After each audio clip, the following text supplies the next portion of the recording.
Pas 6 shekujsh, Papa Benedikti XVI do të bëhet sot Papa i parë që dorëhiqet nga posti i kreut të Vatikanit. Benedikti XVI është larguar nga Vatikani dhe Selia e Shenjtë për t'u drejtuar rezidencës verore në Castel Gandolfo në jug të Romës. Kardinali Tarcisio Bertone do të jetë në krye të 1.2 miliard katolikëve të botës romake, derisa një pap i ri do të zgjidhet në muajin e ardhshëm. Më parë Benedikti u takua me kardinalet e tij, duke kërkuar bindje të pakushtëzuar dhe nderim për pasardhësinë e tij. Në pranitë të tyre Papa ka shkatëruar unazën e peshkatarit, çfarë simbolizon fundin e papatit të tij, si dhe vulën e drejtimit të papatit. Në fjalimin e tij të fundit në kolegjin e kardinalëve, Benedikti XVI kujtoi 8 vitet e tij në krye të kishës, si momente shumë të bukura të ndriçuara në rrugën e kishës, së bashku me momente të cilat mund të kishin errësuar qiellin. Në mesazhin e tij të fundit në Twitter, Benedikti XVI ka shkruar: "Faleminderit për dashurinë dhe mbështetjen tuaj.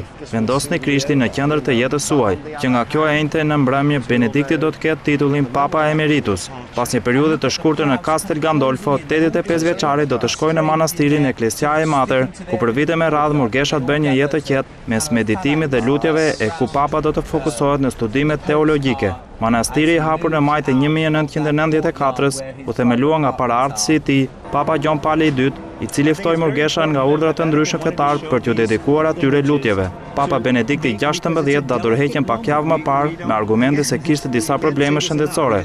Shumë hije dyshimi u hodhën për këtë dorëheqje, megjithatë asgjë deri tani nuk është vërtetuar.